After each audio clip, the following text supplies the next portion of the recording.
All right, we're live. Hello, everyone, and welcome to this episode of In Lay Terms. I'm your host, Peyman Askari. I'm a little bit exhausted thanks to daylight savings times, and we got with us Mr. Curtis Stone. Curtis, how are you? Good. Yeah, same here on the daylight savings. I just fortunately noticed when I opened my eyes. Oh wow! Like I have an analog clock next to my bed, and it said it was like 5:30 when I was getting. Oh, like that's all good. But then I went into the kitchen and saw my phone. Oh, there we go. So I I got my used to coffee. We're all good. I used to travel a lot for work, and I'd always Mhm. miss my flights because I'd mess up the time zones. But then when you sprinkle daylight savings on it, it's like guaranteed that I'm going to miss my flight. I know it's ridiculous. You know what though? I'm actually happy to announce that this is the last year that's ever happening in BC. At least it's the one good thing the government ever decided on in British Columbia is to get rid of daylight savings time. So this is the last one ever. So I'm excited about that. You heard it here first, folks. The only good thing to ever come out of BC. Curtis, I brought you on because of a post you made. So I'm just going to read this post to give some context to the audience, and then I'll get you to explain it. For people who support the cause of BC independence, you have to realize that in order to truly separate from Canada and the Crown, we have to fully renounce our citizenships and create new ones under a different system. This means that your CPP and OAS will have to be negotiated as some sort of payout, and we must cut ties entirely with the legacy system. All of Canada's security actually sit in the U.S. Securities and Exchange Commission, so those would have to be discharged as well. That legacy system is what makes us all slaves because those securities are what tie us to the fake money fiat banking system. They borrow money off our asses, and we are the securitized assets. In my opinion, we need a new system that doesn't secure human beings as assets, but the resources we all share in this great land. You are not an asset in a monetary sense. You are a child of God that should never be monetized for the benefit of international bankers. If these are the kinds of conversations you're interested in having, please join us over at the focus group called BC Constitutional Independence Movement. Please answer the questions to sign up. And then you got a picture of the something on the SEC in the US. Okay, I'm going to shut up. You tell me what I just read.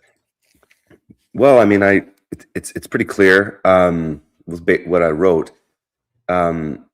This is a thing. So the US SEC thing, it's not really a smoking gun.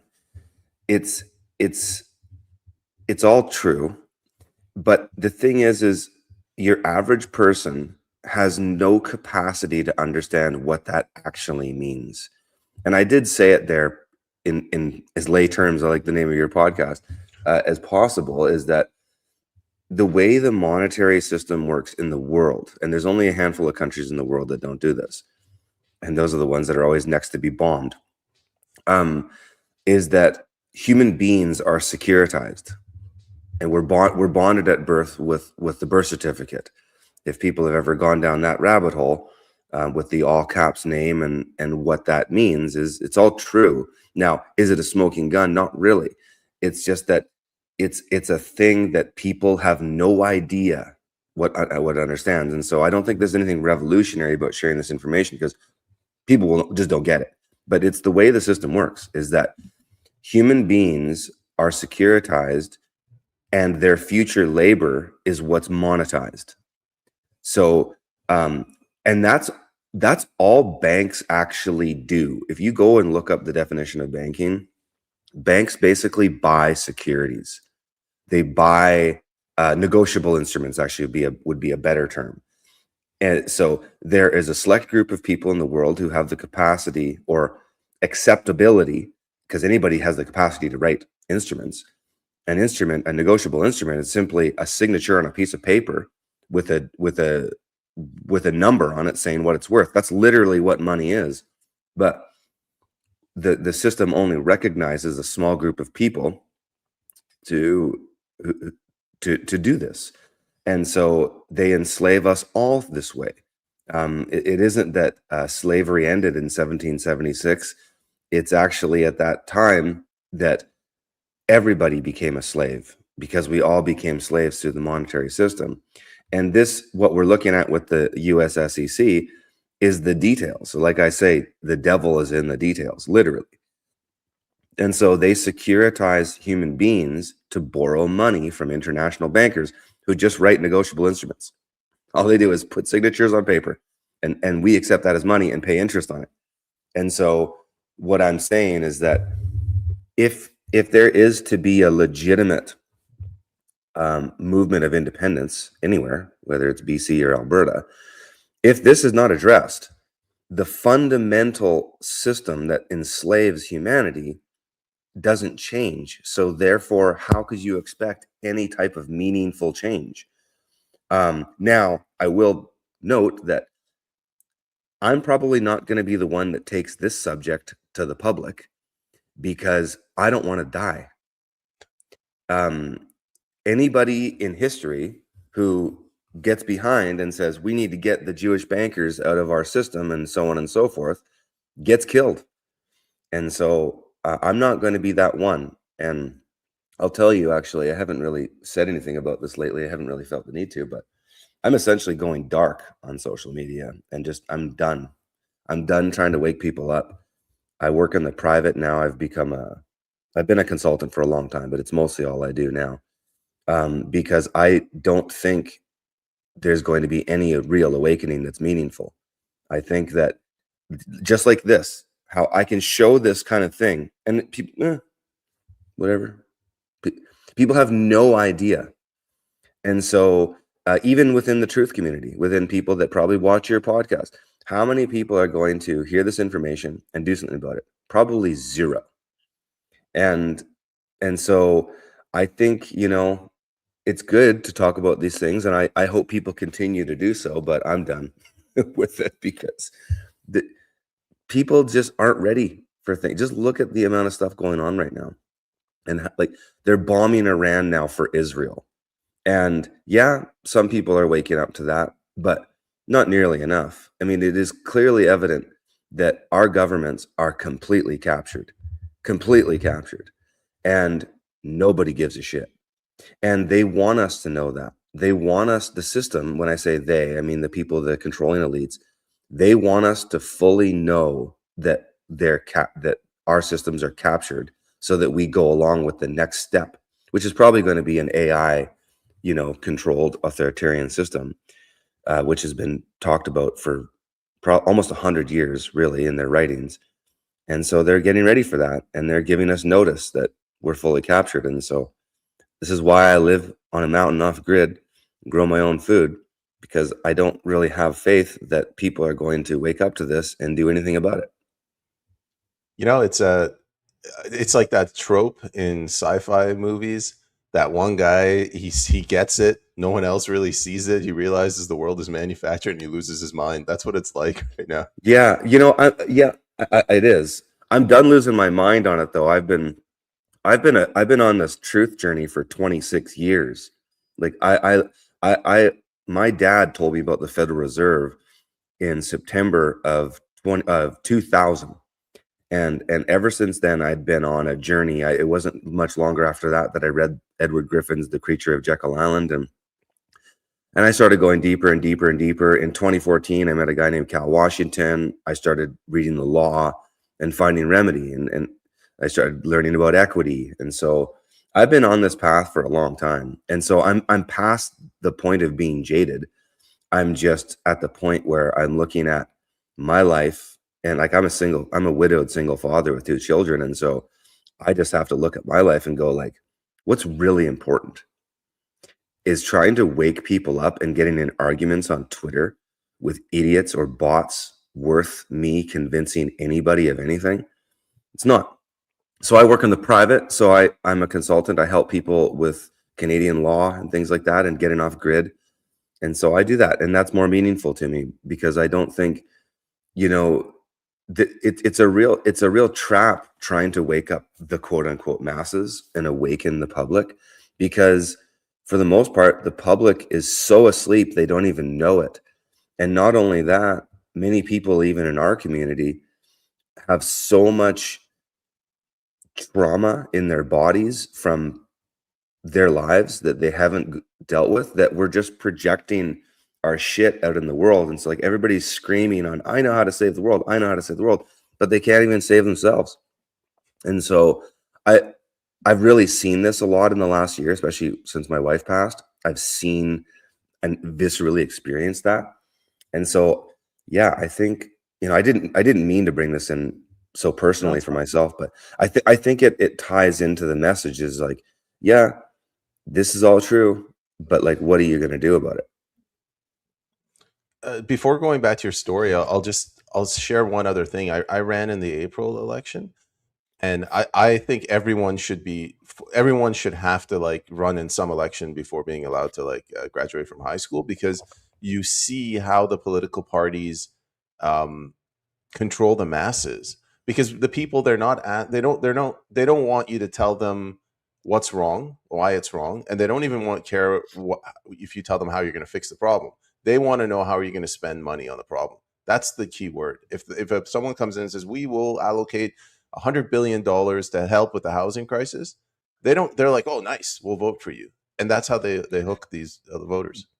It is, and it also, on a deeper level, what you just said is like so viscerally true, because it's the money system that enslaves everybody. Politics is downstream. It's the money system. And so people are so mind controlled, not even just like talking about, and we can get back to securities and negotiable instruments and all that stuff, but but we're so programmed to think that money is everything. Like, this has just been culturally conditioned into us since birth, that that's what we respond to is money.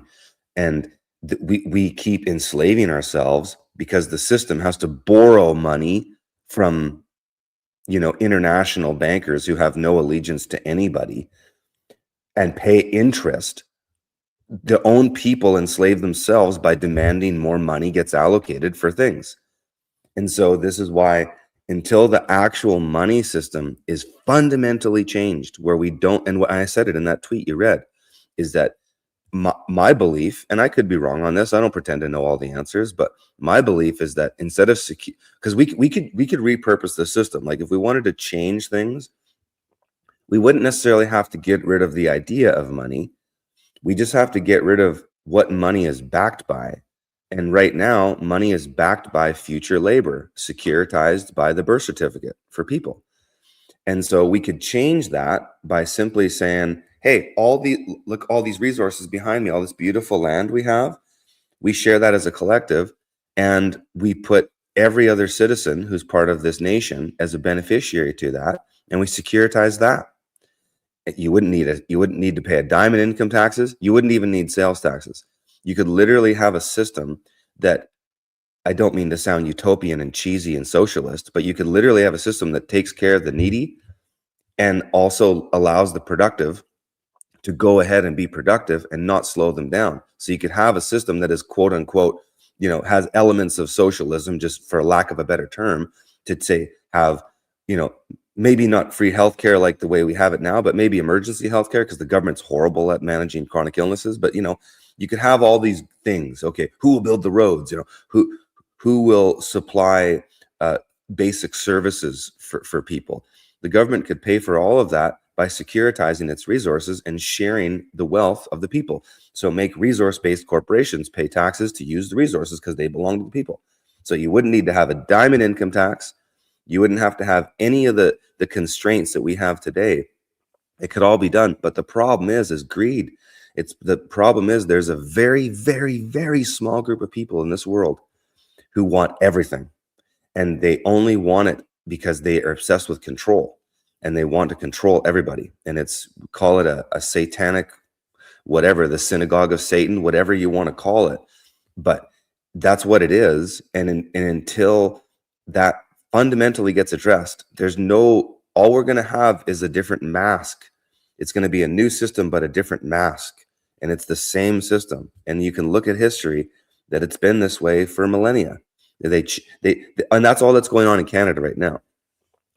Canada, in my opinion, is experiencing a hostile takeover. Mark Carney is in it with Trump. This is all just a show. The evidence of the Securities Exchange Commission shows that Canada and the elbows up boomers can bitch and complain and say orange man bad all they want till they're blue in the face. But the fact of the matter is, Canada's securities, which is us, securitized our assets. We are securitized and we sit in the US SEC 501 Pennsylvania, Washington, D.C. Why is that? It's because there is a trinity of power in the world that, at least from what we can visibly see, stems from the Vatican to the City of London to Washington, D.C. It's been called the Trinity of Power. And Washington, D.C. owns Canada because it owns our assets. It doesn't own the resources. That's where there's interesting, nuanced conversation these days about who owns the land. What is the land? Do the indigenous have it, or is it the crown? What is it? But what they do own is the people. And so Canada is experiencing right now a hostile takeover in that Mark Carney, who's a banker, he's in the banking class. He's been rubbing shoulders and hanging out with Donald Trump his entire adult life, his career, Epstein Island, all this stuff. He is literally devaluing Canada from the inside, making himself filthy rich by using his blind trust to avoid 574 conflicts of interest. And he's going to make Canada so broke that the US is just going to be like, yeah, we'll take it. Pennies on the dollar. All this nonsense about Europe and China, that's all nonsense. That's just all a show. The US already has us. Go to Article 11 in the Articles of Confederation, where Canada was invited to formally join the US. The offer's been on the table forever. All it is just, it's just an illusion. It's just a formality that means nothing, like the Queen on the $20 bill. It's nothing. The US has the securities, so all they have to do is just give people a convincing story, and that might take a few more years, a bit more orange man bad, or maybe a Democrat gets elected in the US and then the elbows up people change their opinion, or the elbows up people all die off because they took the shots, and then they can flip it. But they just have to wait for people's consent to just go, yeah, okay, that doesn't sound like such a bad idea. Okay, so the name of the show is In Lay Terms, so we're gonna have to. I want to start simplifying this. You've mentioned the current system, the monetary system, the fiat system. How would you describe it to like a child or somebody who's not familiar with this stuff? Oh, good question. I do describe this to my children. Fiat money is the bank's ability to issue currency that is backed by nothing. So it's not like it's backed by gold, or it's tied to any particular thing that has intrinsic value without third-party liability. You know, because a piece of silver, I was going to see if I had a piece of silver close to me, but I don't. A piece of silver or gold has intrinsic value in and of itself. I hand it to you physically, and it doesn't matter what I have attached to it, or it doesn't matter if I have any debt attached to it or anything. You get the silver, it's yours. There's no third party. But in a fiat money system, the dollar I give you is only worth what the value of the government is. And so in the US dollar, which is the hegemonic currency of the world, the US dollar is backed by guns. The US dollar only has value as far as the US militarizes the world. And as the world is getting sick of the US militarizing it, we're going to see it lose its value because they've been printing dollars. And so, but if you go, you know, a great series to watch about money is the Mike Maloney's series on what's it called? Money Masters, I think, where he basically shows, you know, money used to be gold and silver, copper and precious metals. And then some bankers came along and said, well, it's inconvenient for us to just trade metals. So they said, we'll give you tickets. So hold your metals at our bank and we'll give you a ticket that represents that. But then the bankers realized soon, well, we could just print more tickets and nobody else is going to know. And so that's where money began. And that's why it's all just based on a lie. But then they started taking gold and silver out of the monetary system entirely. And they realized that they could back it by future labor, by securitizing people. And there's a lot of theories on where it all began with the birth certificate.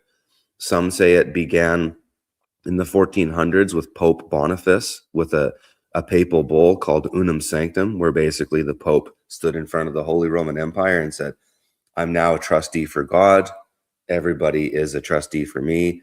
And this was the beginning of the securitization of human beings. And then another one was the Cestui V Act of 1666 in the United Kingdom, which basically said everybody's estate, which is tied to their identification, is owned. You're considered dead until you come forward and declare it. And so nobody came to declare it. So your estate was basically granted to the state from your birth.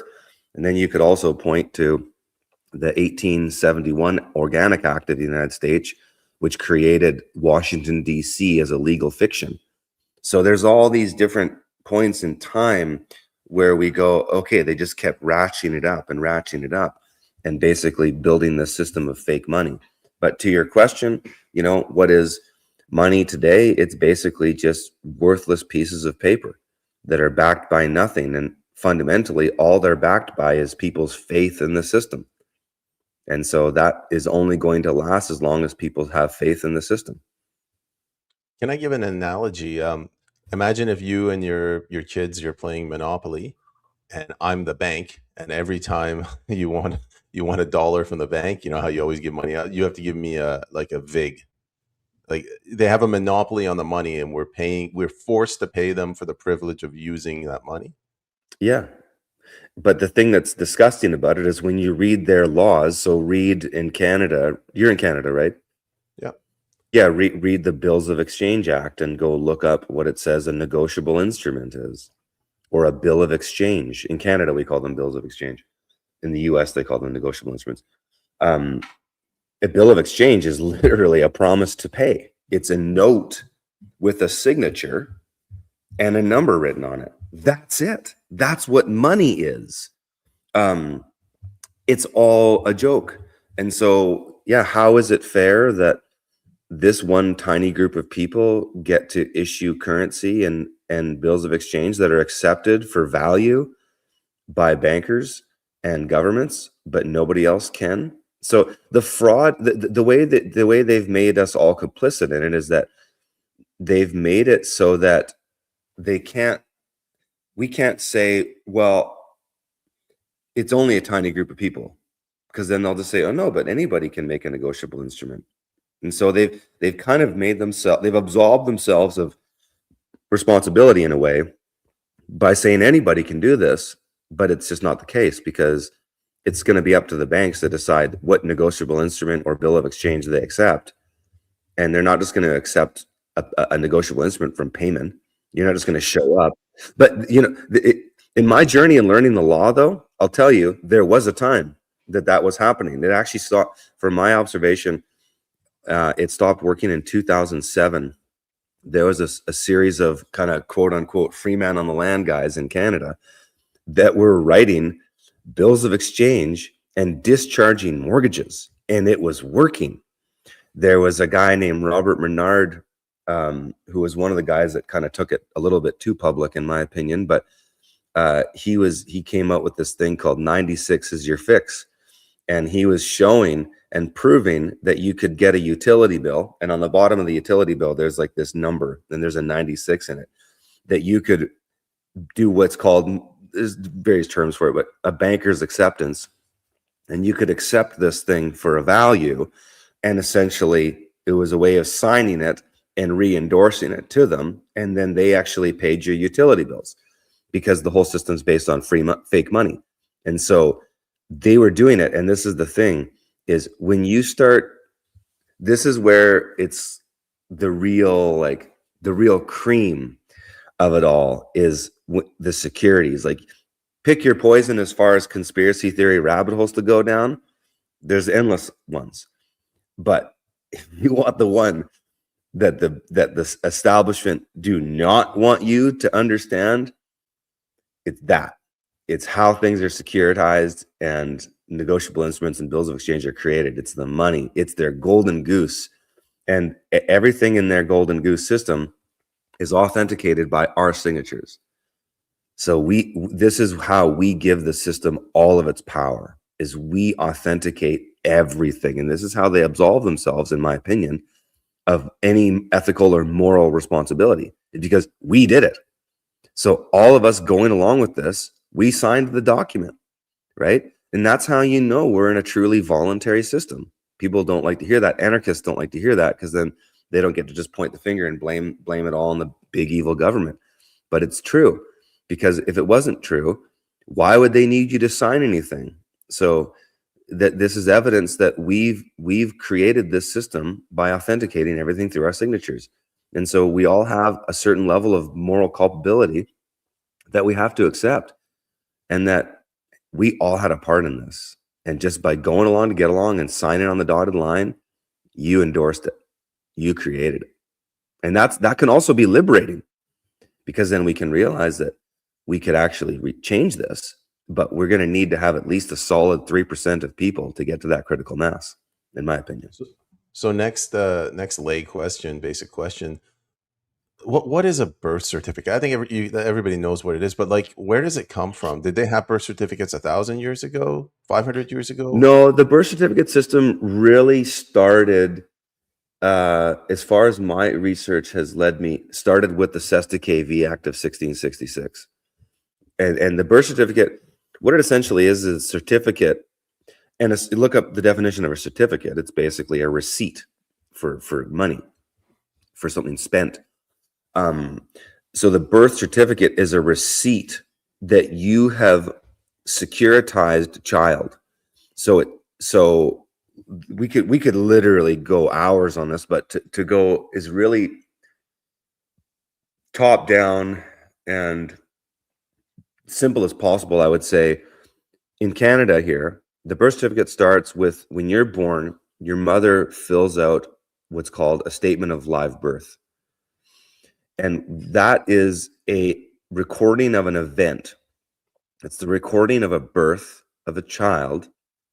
And that child was surrendered to the Vital Statistics Agency. And Vital Statistics Agency gave you a certificate for that statement of live birth, because it's a receipt. So the mother was an informant. It even says, I don't know if it says it on them anymore, but it used to say informant. So the mother is surrendering the child to Vital Statistics. A certificate is created. That's proof in and of itself that it's a monetary instrument, because look up the definition of certificate.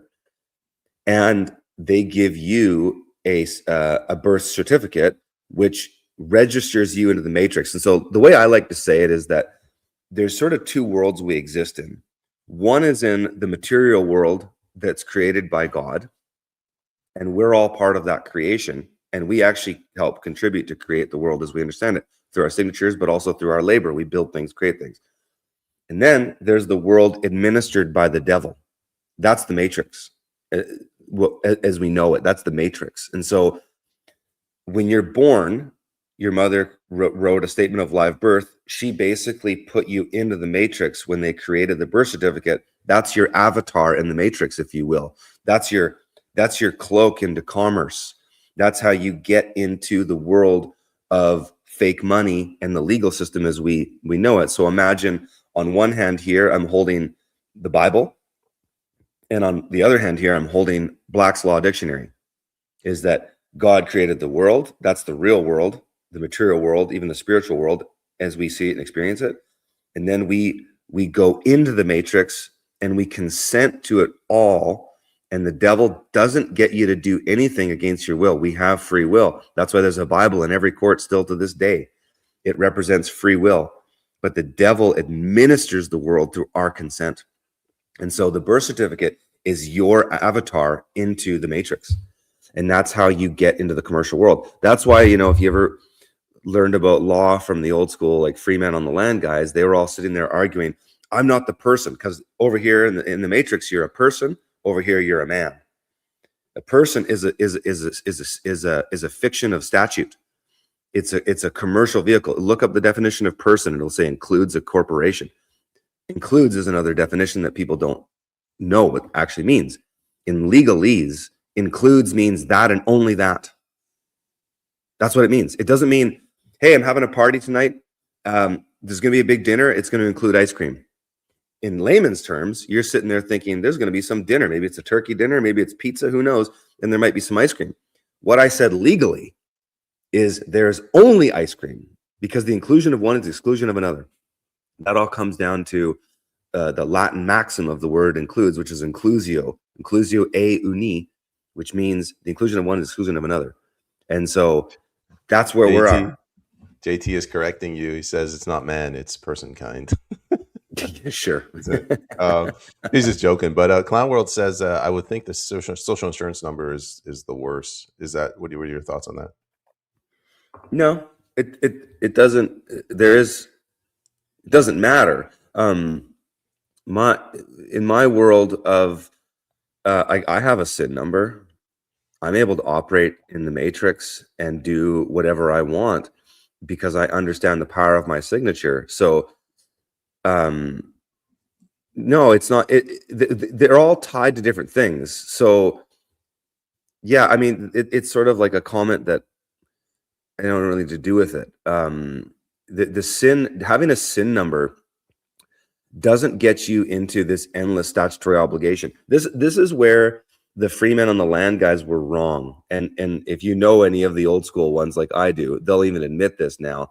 This whole argument of trying to not be a person is pointless. Commerce is all there is. And God gave the devil, this now I'm getting a bit esoteric and take it for what it's worth.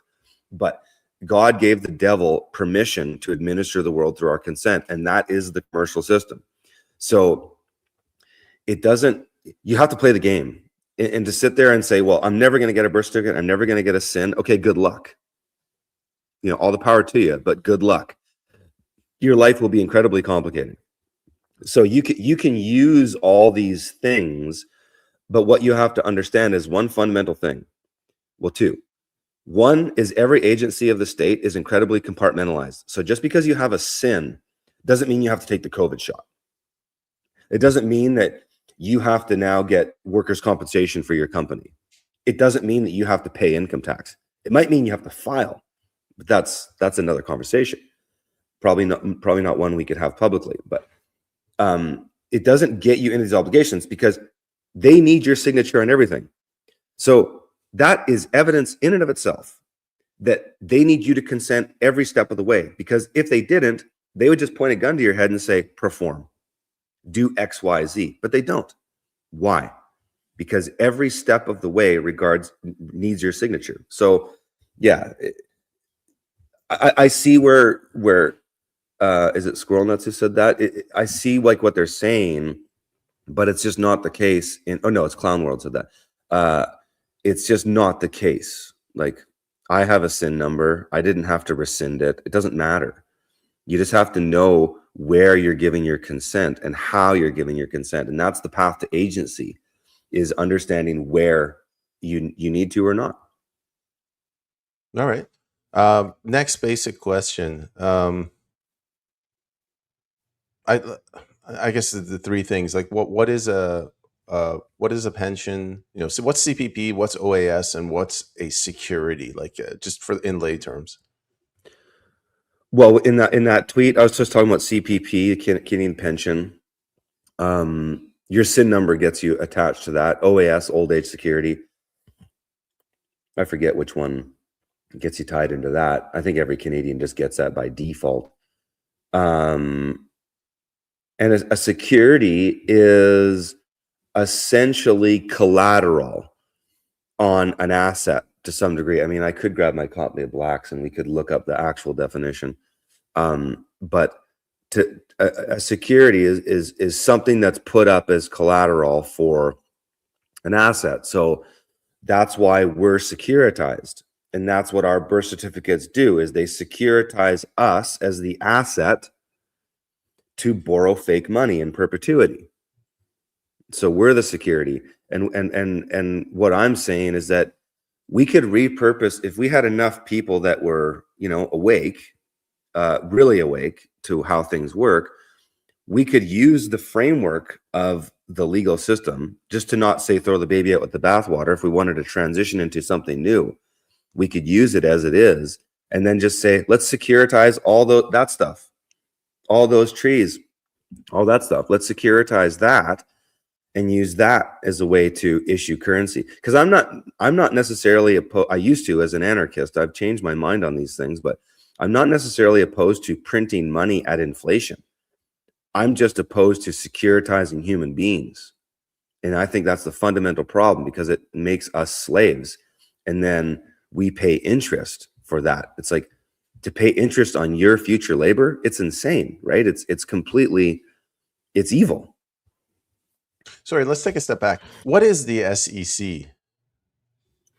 The Securities Exchange Commission is the place that holds securities. It's like the bank for securities. So every major corporation is registered on the SEC, and that's why that's evidence of itself that Canada is a corporation. Because if you go, and that document shows it, because that's just a page of one of their quarterly reports. So if you go on, and I'd encourage anybody to do this, Google US SEC, get to, I think it's like sec.gov or something like that. Go into company filings, okay? Type in Canada. You're going to see a list of Canadian corporations, and one of those is the nation state of Canada. It's listed at 501 Pennsylvania Avenue in Washington, D.C. Canada is a corporation. Now, again, like I said at the very beginning, that's not necessarily a smoking gun, because anybody who understands securities knows that in order to get into the matrix, everything must be securitized. Everything must be collateralized and commercialized and commodified. That's the system, and that's why it's evil. But so yeah, Canada is a corporation. What do you do with that information? I don't know. Let me ask a different way. Does Canada have a counterpart to the SEC? We must, right? Is it Dun and Brad? Sort of. But it's not. Yeah, I don't know. Google it. I don't know, actually, but I just know that, Canada's laws are totally tied to America's laws in commerce. Like in the US, they use the UCC, the Uniform Commercial Code, and that's the basis of all commercial activity in Canada. We have what's called the PPSA in Canada, the Personal Property Securities Act, and that there's a slight difference, especially in terms of, say, how trusts are formed and security agreements are dealt with. But for the most part, the U.S. system is the system that the world uses, the UCC, the SWIFT banking system. All that stuff comes out of that system. But yeah, does Canada have a way to hold securities? I'm sure it does. But then why is Canada in the US SEC? And if you ever want to go down a really interesting rabbit hole, if you've got time, and it takes time, is if you go in the quarterly reports of the US SEC and just go through them. And all you need to look at is the first couple pages, maybe say the first 5 pages. Go through. You're going to see numbers that don't make any sense. There was one, I wish I would have saved it. I didn't save it, but there was one I saw one time. This was like in my early days of doing this stuff. I wasn't posting about it on social media. I was just a farmer doing my thing, but this was like a hobby for me. I found it was something like a $40 billion filing fee on a US SEC quarterly report for Canada. I was like, what the hell is that? There's all kinds of weird stuff. If you take the time to look, you'll find things where, especially if you have an accounting background, you're going to be like, what the hell is this? They hide it all in plain sight. It's all there. It's just who takes the time to read US, like SEC Canadian quarterly reports, right? Nobody. Sorry I keep asking these basic questions, but what Okay. Why does the SEC exist? Like if tomorrow the SEC disappeared, what would change? What is this fundamental role? What purpose does it serve? These are more questions for a securities lawyer, or like, I'm a layman like you, and I just look at stuff and look at what matters, because the thing I like to tell people is every conspiracy theory is true. The question you have to ask yourself is, what are you going to do with each of those things today? So yeah, why does the SEC exist? I don't know. Why do all of these agencies exist? The way I look at it in a really fundamental level is it's all layers of an onion. So at the center of the onion is you, a child of creation of God, like an infinite ball of light, to be a cliche. And then you're born into a physical body. That's the first layer of it. The second layer could be your mother securitizing your birth certificate. There's your legal person. Then the ego, and so on and so forth and so forth. So all of these things are just layers, because one thing that you can easily observe in the statutory law legal system is that all they do is write more words. They never get rid of words. Oh They yeah, just yeah. right, the pile of paper only ever gets bigger. Nobody ever comes along and says, fucking burn all of it, just get rid of it and start fresh. That would be sweet. So what is the history of the US SEC? I don't know. I just know that that's where Canada sits as a securitized asset, and all of the other the assets that are us are in there, because the numbers in it are massive numbers. Like it's the GDP, it's everything that Canada produces.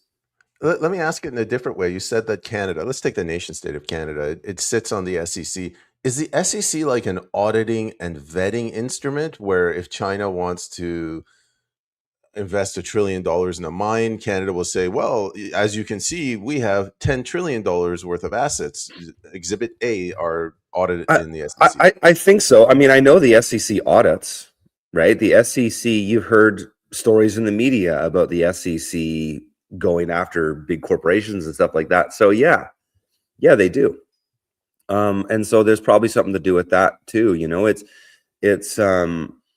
the whole international monetary system has to have these sort of regulatory agencies so that governments can.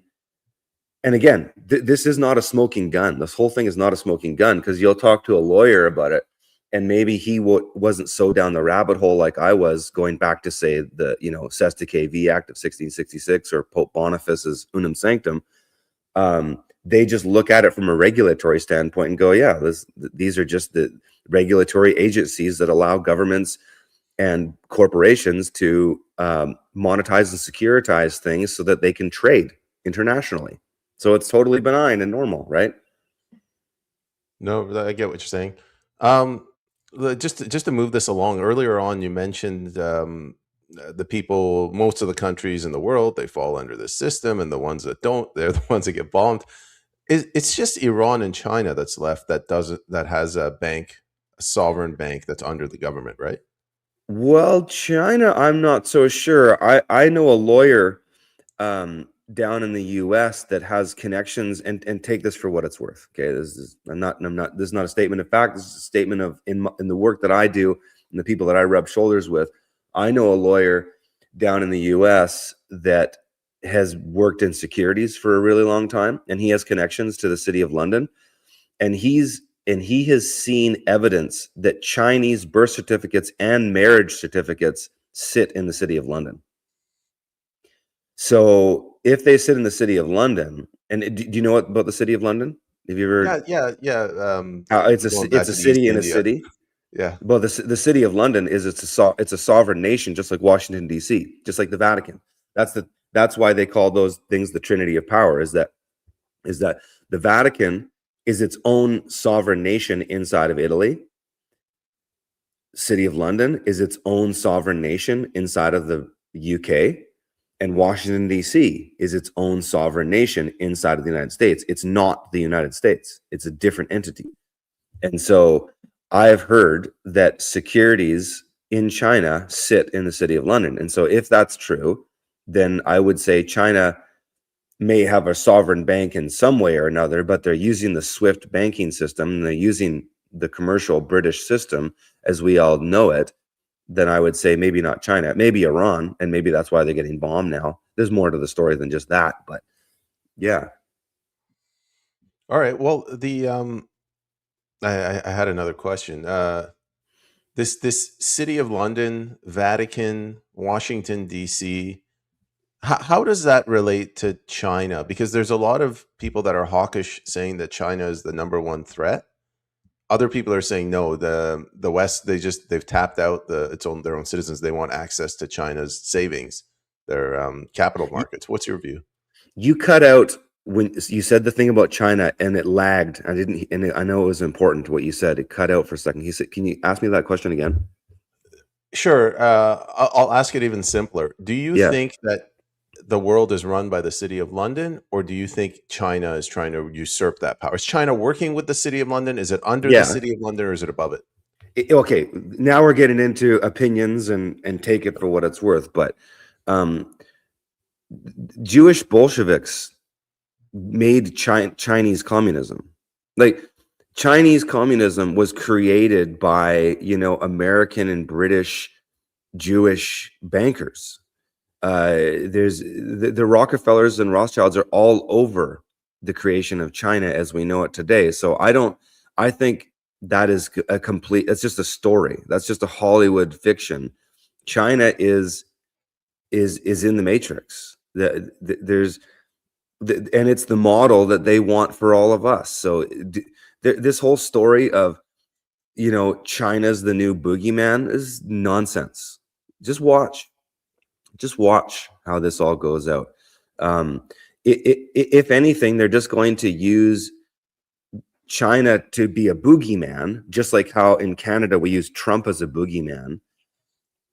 It's just to tell a story, but it's all the same commercial banking system underneath everything. So no, I don't believe that personally. I mean, can I go and debate that right into where the securities sit? No, but my gut and what I know about history and who helped set up Chinese communism, it's the same guys that do it everywhere. So it's no, I think that's just a story.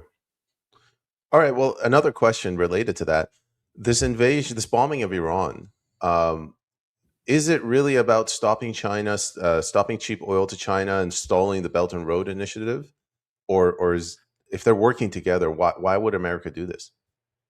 You know what, Payman? When that happened, that's when I realized that I'm just done. Because it's just so obvious to me. It's everything that's happening right now. So I'm just going to pull the lens back because that's when this started happening, I just stopped paying attention. I'm at a point now where I've been in the weeds so long with this stuff that I just don't fucking care anymore because I know the big game. And so the big game is global currency, global government, global religion. That's the big game. And so all of this other stuff is just minutia.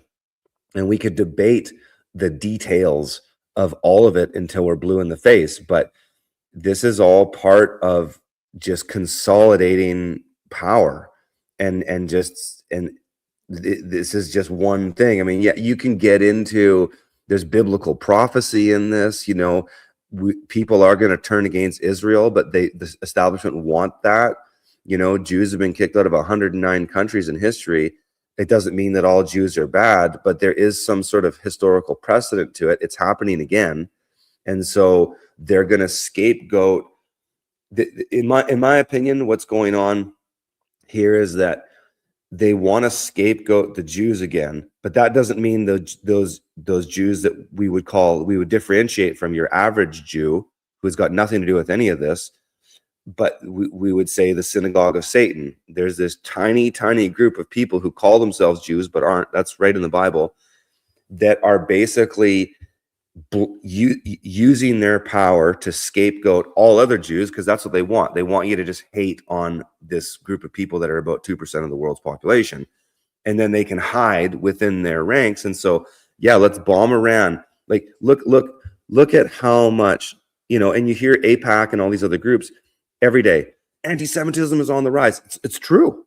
Of course it's on the rise. Israel's a horrible country. They're doing horrible things. And a lot of these people who call themselves Jews but aren't are horrible people. involved in horrible atrocities. And so, of course, people are going to say, we've had enough of this, but that's what they want. And so that's how they're going to do another shift, is they're going to just scapegoat all these people, and then they're going to move things around on the back end, and we're just all going to be caught up in the story, which is all the flashy, colorful lights, all the bombs, all the new AI videos and all that stuff. We're just going to be caught up in that, and we're not really paying attention to what's going on in the back end. And so that's what I think is really going on like a macro level, is that this is just a way to shift things around, scapegoat a group of people. And then, Trump is essentially the best salesman for the New World Order, because they were trying to push the North American Union. Like, you got some gray hairs on you. You probably been paying attention for a while. Under George W. Bush, it was the North American Union. Then, and that was rejected. Then under Obama, it was the Trans-Pacific Partnership. That got rejected. And then they let it sit for a while. And then Trump came and branded it 51st state. I want Greenland. I want Venezuela. I want Cuba. I want Mexico. Hey, here we are. Now it's rah, rah, rah Americana. So it's the same old shit. That you go back to the plans, right? The original plan, or one of the original plans that I look at, is the Club of Rome, 1967, where they said we want to form a global government that's divided into 10 regions. And the US, from Greenland to Venezuela, is one of them. And so that's what's going on for us here on this side of the pond. And they're moving pieces around in the world on other sides of the pond. But eventually the way they're going to get it is by demoralizing us so much and letting it all come out. Look how corrupt these governments are. You guys can't manage your own affairs. We're going to use an AI system. No more politics. It's going to be great, because governments and people are corruptible. So we're going to let AI do it for you. And so they're going to set this up. And that's why there's so much open corruption. That's why every leader of every single country is an absolute scumbag out in the open. Trump, Carney, Macron in France, all just absolute scumbags, and all their degeneracy and all this stuff is all out in the open. That's part of the plan, is to let it all come out, so that all of us get demoralized to say, forget human beings. They can't manage it. We need AI, and we're going to be begging for it. There's another question that I've been thinking about, like Israel. Like, what is it? Like, how can this dumpy little country have so much of a war chest to dump into the Israeli lobby? Is it like, giving sovereign immunity to these psychopathic billionaires in America? Yeah, pretty much. Yeah, I mean, look at the Balfour Declaration, right? I mean, it's the Rothschilds. Israel was set up by the Rothschilds. Israel is one of the greatest psyops ever pulled on humanity, because they subverted Christians to think that Israel, all caps, nation state, just like everything else, is the same Israel in the Bible. And you can go down and listen to many different religious groups debate this, going back a long time, 1,000 years, of who are the Jews, who is Israel. Why can't you get a genetic test in Israel without a court order? Why is it that 90-something% of people who call themselves Jews have no genetic ties to the Holy Land whatsoever? They're Ashkenazi, which are Eastern Europeans. So it's a convoluted thing. And so they've used it as this cloak of power, and this is where normal Jews have some responsibility in this, to say, like, there's all these people calling themselves Jews. They're not like us, but they're out doing all these horrible things. This is like the Jewish question.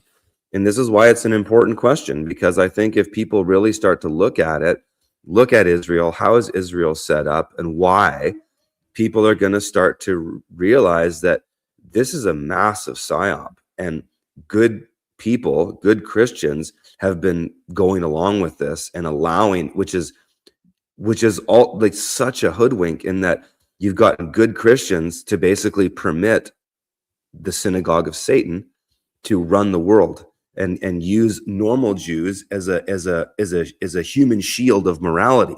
because as soon as you criticize a guy like George Soros, oh, you're an anti-Semite, right?